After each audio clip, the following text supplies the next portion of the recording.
Hello friends, இன்னைக்கு இந்த வீடியோவில் ஒரு ஹாட்டான நியூஸானது வெளியாயிருக்கு.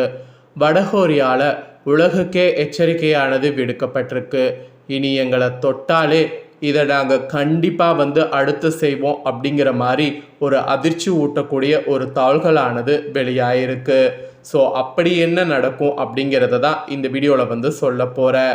ஈரானுக்கும் அமெரிக்காவுக்கும் இடையே போர் நடந்துட்டு இருக்கிறது நம்ம எல்லாருக்குமே தெரியும். இதை தொடர்ந்து இந்த போர் இன்னும் முடிவுக்கு வராமல் நிறைய விஷயங்கள் நடந்துட்டுருக்கு.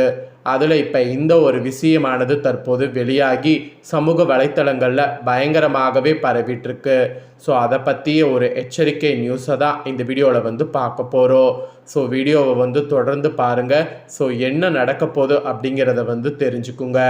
போருடைய ஆட்டம் இன்னும் பார்த்தீங்கன்னு வச்சுக்கோங்களேன், முடியாமல் தொடர்ந்துக்கிட்டே இருக்கிறது மக்களிடையே ஒரு அச்சத்தை ஏற்படுத்திக்கிட்டு தான் இருக்குது. ஸோ வடகொரியா அதிபர் கிம் ஜங் உன் கொல்லப்பட்டாலே அல்லது அவர் செயல்பட முடியாத நிலைக்கு தள்ளப்பட்டாலோ எதிரி நாடுகள் மீது உடனடியாக அணு ஆயுத தாக்குதல் நடத்தப்படும் என்ற முடிவு எடுக்கப்பட்டிருப்பதாக தாள்கள் வெளியாகியிருக்கு. அதாவது வடகொரியா அதிபர் இருக்கார்ல கிம் ஜாங் அவர் கொல்லப்பட்டாலோ அல்லது அவர் செயல்படாத முடியாத நிலைக்கு தள்ளப்பட்டாலோ எதிரிகள் நாடுகள் மீது எந்த ஒரு பாரபட்சமும் பார்க்காம உடனே அணு ஆயுத தாக்குதல் நடத்தப்படும் என்று முடிவு எடுக்கப்பட்டதாக அந்த நாட்டு இதிலிருந்து ஒரு முக்கிய எச்சரிக்கை நியூஸ் ஆனது வெளியாயிருக்கு. வடகொரியாவுக்கும் அமெரிக்காவுக்கும் இடையே மோதல் தொடர்ந்து வரக்கூடிய நிலையில் இந்த அறிவிப்பு வெளியாகி இருக்கிறது மக்களிடையே கடும் அதிர்ச்சியை ஏற்படுத்தியிருக்கு. வடகொரியா என்பது சீனா, ரஷ்யா உள்ளிட்ட நாடுகளோடு நெருக்கமாக செயல்பட்டு வருகிறது. இது தவிர பிற நாடுகளோடு நெருக்கமாக நட்பு பாராட்டுவது கிடையாது. குறிப்பாக அமெரிக்காவுக்கும் வடகொரியாவுக்கும் கடும் மோதல் ஆரம்பத்திலிருந்தே இருக்கிறது. இதோடு அண்டை நாடுகளாக உள்ள ஜப்பான், தென்கொரியாவோடு மோதல்கள் போக்கு தொடர்ந்து வருகிறது. தென்கொரியாவில் அமெரிக்கா படைகள் நிலைநிறுத்தப்பட்டிருக்கு. இதனால் வடகொரியா அதிபர் கிம் ஜாங் உன் வெளிநாடுகளுக்கு பயணிப்பது கிடையாது. இதனால் தன்னையும் தன் நாட்டையும் பாதுகாக்க தேவையான ஆயுதங்களை வடகொரிய அதிபர் கிம் ஜாங் உன் தயாரித்து குவித்து வைத்துள்ளார். வடகொரியாவிடம் அணு ஆயுதம் நிறையவே உள்ளது. வடகொரியா அணு ஆயுதம் வைத்திருக்கிறது என்பதாலே அமெரிக்கா அந்த நாட்டை தேவையின்றி சீண்டுவது இல்லை. அதே வேளையில் தென்கொரியாவில் இருக்கக்கூடிய அமெரிக்கா படைகளை மிரட்டக்கூடிய வகையில் அவ்வப்போது ஏவுகணை சோதனையை கிம் ஜாங் உன் நடத்தி வருகிறார். இந்நிலையில்தான் தற்போது வடகொரியாவின் அணு ஆயுத கொள்கையில் முக்கிய திருத்தமானது செய்யப்பட்டு இருக்கு. அதன்படி கிம் ஜாங் உன் உள்பட நாட்டை பாதுகாப்பதில் அணு ஆயுதம் முக்கியமானதாக இருக்கு. கிம் ஜாங் உன் மீது எதிரி நாட்டு படைகள் தாக்கி அவர் உயிரிழந்தாலோ அல்லது செயல்படாத முடியாத நிலைமைக்கு போனாலோ உடனடியாக அந்த நாட்டின் மீது அணு ஆயுதம் கொண்டு அட்டாக் செய்யலாம் என்று சொல்லப்படுது. தானியாங்கி ஆட்டோமேட்டிக் முறையில் தாக்குதல் நடத்தப்படும் என கூறப்பட்டிருக்கு. இந்த திருத்தம் என்பது அமெரிக்கா மீதான பாய்தல் மேற்கொள்ளப்படுவதாக கூறப்படுவதாக இன்னொரு பக்கமும் தகவல்கள் வெளியாயிருக்கு. அதாவது அமெரிக்கா சமீப காலமாக தனது எதிரிகளை நாடு புகுந்து சிறைப்பிடிப்பது, கொல்வது போன்ற செயல்களில் ஈடுபட்டு வருகிறது.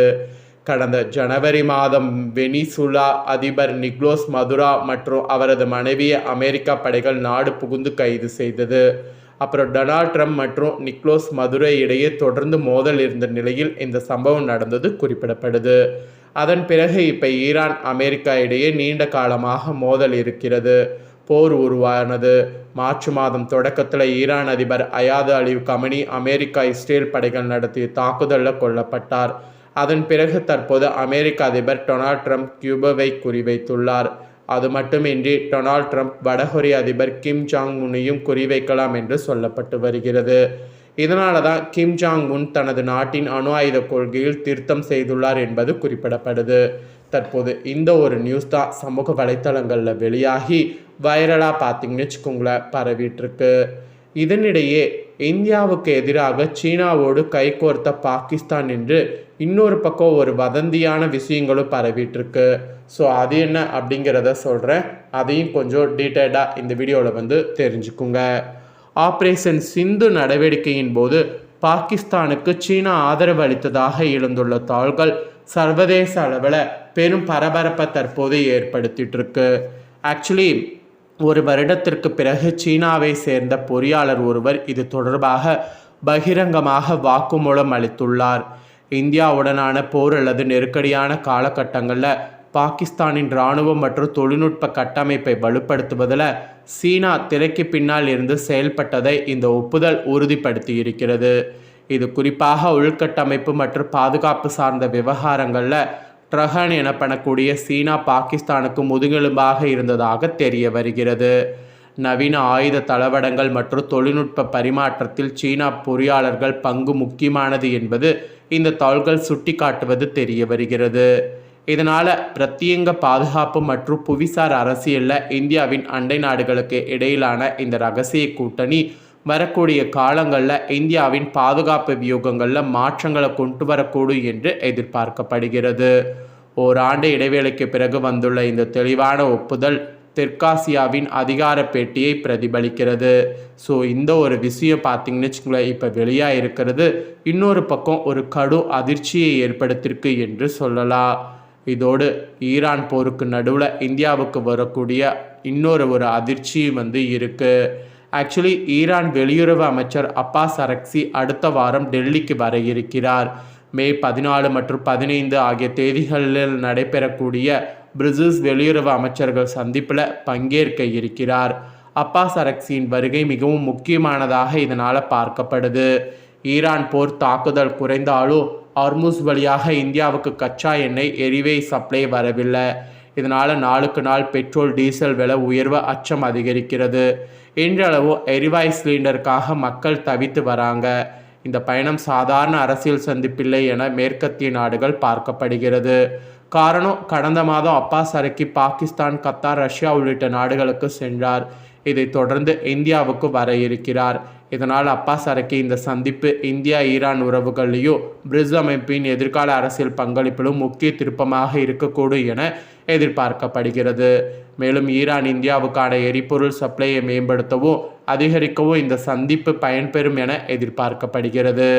ஸோ இதை குறித்து உங்களுடைய என்னங்கிறத கமெண்ட் பண்ணுங்கள். உங்கள் ஊர்களில் உங்களுக்கு தட்டுப்பாடு இருக்கா என்பதையும் கமெண்ட் பண்ணுங்கள். ஸோ தற்போது சமூக வலைத்தளங்களில் இந்த நியூஸ் தான் வைரலாக பரவிட்டுருக்கு.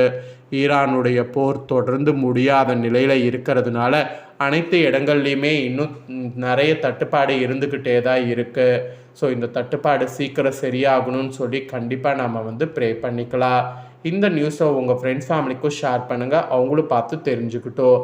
அடுத்தடுத்து என்ன நடக்குது அப்படிங்கிறத கண்டிப்பாக தெரிஞ்சுக்கணும்ல, அதனால் இந்த நியூஸை ஷேர் பண்ணுங்கள். இதே போல் புதிய நியூஸை தெரிந்து கொள்ள சேனலை சப்ஸ்கிரைப் பண்ணுங்கள். வேறொரு நியூஸோடு புதிய வீடியோவில் உங்களை சந்திக்கிறேன்.